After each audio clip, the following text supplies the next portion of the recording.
Welcome back to my channel. Today's video will be adding numbers that are a little bit larger than what we've done in the previous video. We're going to talk about the carry flag, we're going to talk about branching from the carry flag, and we're going to talk about how we deal with numbers that are larger than 1 byte. You can see we have the calculator here. I've got it set to hexadecimal mode. If I input FF, that fills an entire byte, and if you switch the display mode to base 10, which is the numbers you and I are used to, 255. If we want to fill up another byte, so we put another pair of Fs in, and then look at the result, we have got 65,535. Then this number, and this number, which is 4.2 billion. I'm not going to read all this out, but you can see as you fill the ones, we can get some very large numbers with only 4 bytes. So imagine for a moment I have a full byte and I want to add another number onto this. Given that a byte holds 8 bits, the maximum number we can store in any byte is going to be 255. And if I want to go higher than that, we need to carry the result. So what I'm going to talk to you is about how the carry flag works and how we can use that to control the flow of our code and do different operations depending on whether or not that carry flag has been set. If you imagine I filled this first byte, we can't use this byte anymore. We have to store whatever we add to this in the next byte on. If I add 1 to get 256, we've actually cleared that byte and we've got a 1 there. This first byte has actually wrapped around. It's gone as high as we can go. By adding 1 to this, it's just wrapped back to 0 again. What's happened to the rest of the number? Well, in this particular case, the carry flag would be set. It's now down to us to manage what we do next with this number. So in this particular case, this bit of software knows to add 1 to the next byte and save it there. This byte is now 0, but that byte is 1. At that number position, that equates to 256. And we'll see a similar thing when we go into the Commodore 64. So we're going to use the carry flag to decide what to do when we've hit that limit. So this is the first little program we're going to run. We have declared 2 numbers that are going to be 16 bits. So when we declare a variable, it's going to be a byte. So the way we create a 16-bit is to create 2 bytes next to each other in memory. So this will be address 7000, 7001, 7002, 7003. And we're going to chain the results of any calculation. So we're going to add 2 8-bit numbers to get a 16-bit number. So this is how it works. We're going to load 255 into input 1. We're going to load 1 into input 2. We have a little subroutine called add low bytes. We load the 255. We're going to clear the carry flag. And we're going to add with carry to input 2. And we're going to store that in result low, which will be the first byte of our 16-bit number. And then we have some branching logic going on here. We've got branch if carry cleared to no carry. So if the result was less than 255, we're expecting the carry flag to be unset. And if that's the case, we're going to load 0 into result. We actually don't need to do this, but we're going to basically clear the high byte. If the result was higher than 255 and we get the carry flag set, the code is going to jump down to here, which is called use high byte, and it's going to load 1 into result high. In both cases, it then goes to the end of the program. So here we are again in Retro Debugger. We have watches on the input values and the high and low byte, which is our result. I'm going to step through the code. So we're loading address 7000 with 255 effectively. And then we load input 2 with 1. And then we're going to add the 2 of those together. So we're at clear carry flag. Then we add with carry into address 7001. And you can see that we write to address 7002. We write into the low byte here. And you can see that's coming as 0 because the result of the low byte wraps around, as we saw with the calculator. If I carry on, we're now branched because the carry flag is now set. You can see the carry flag having gone to 1 there. Don't worry about what the other flags are doing right now. If the result was higher than 255, which it was because the carry flag was set, we're going to store 1 into address 7003, which we've just done there, and that's the end of the program. Now, if I reconfigure Retro Debugger as an unsigned 16-bit, you can see the result is 256.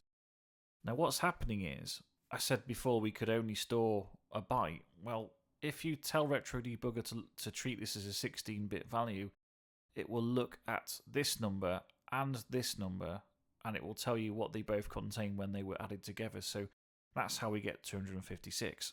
So one more example. So before we get into this, the last code example was very crude in terms of it directly writing the number 1 to the high byte, which is not particularly useful. If you wanted to add up larger numbers than that, then you would have to repeat until you filled the requisite number of bytes. And this is what this bit of code is going to do.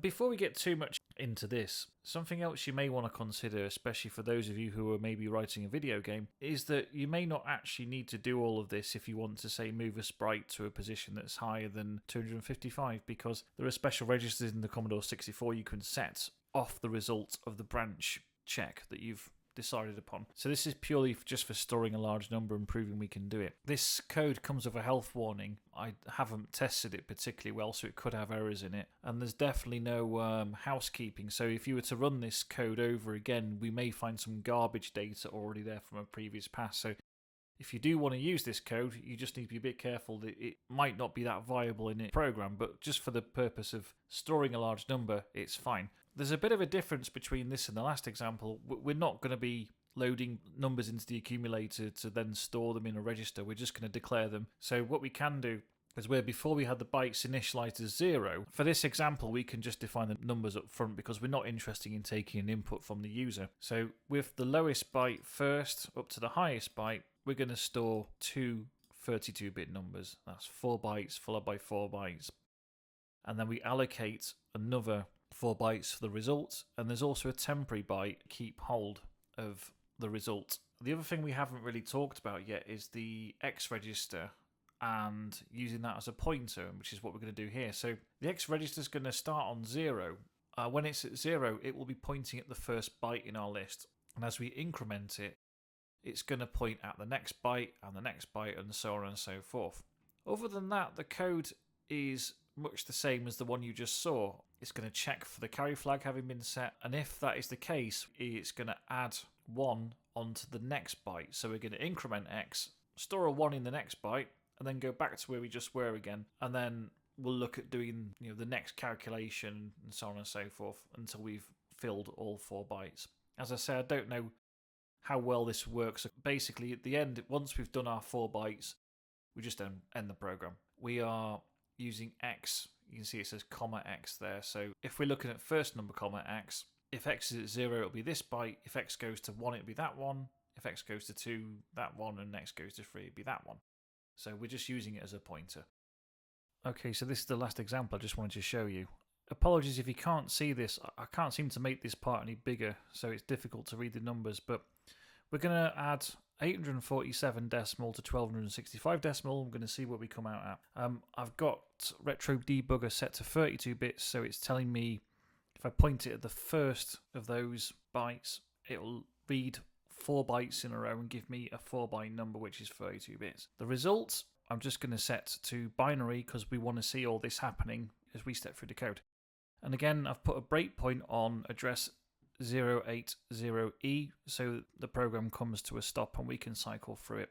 What we're going to see is the program temporarily storing the result of each addition into temp byte and then into result. And as per the last program, it's going to write to the next byte. So there's an add with carry, which you can see here, and a store at whatever X is pointing at. So I'm going to run through the program now. Hopefully we'll see something interesting happen.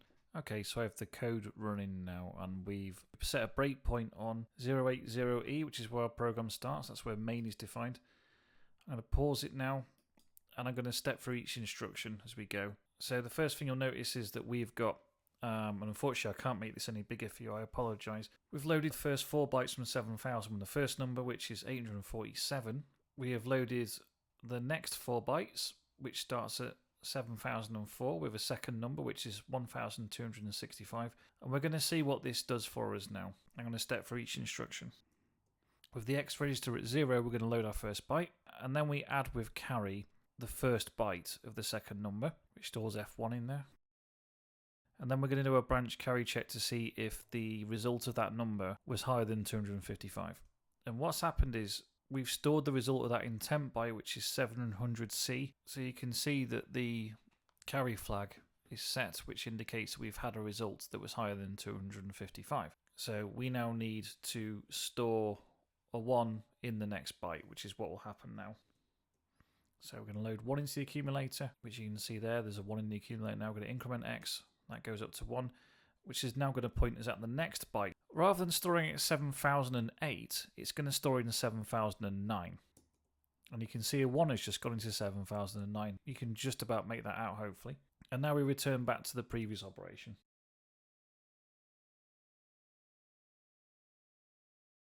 Then we're going to clear the carry and then add the carry into 7008, X, which is back to the first byte again. And you can see that these changing colours means that these have just been written to. And we're going to keep on repeating the process. And we're going to repeat this process until the X register reaches 4. And you can see we're now updating the hex values that are stored within. And I'm just going to keep on going until I see X register. In fact, it's 5, not 4. There we are. And that's the end of the program. So, what have we stored in this result? We've got that byte and that byte. If I change this to read unsigned 32 bits, we get the number 2112. And that's the end of this video today. Thanks for sticking with it. In the next video, I hope to start covering subtraction and signed integers, but that's all for now. Have a nice weekend and thanks for your feedback so far. Thank you.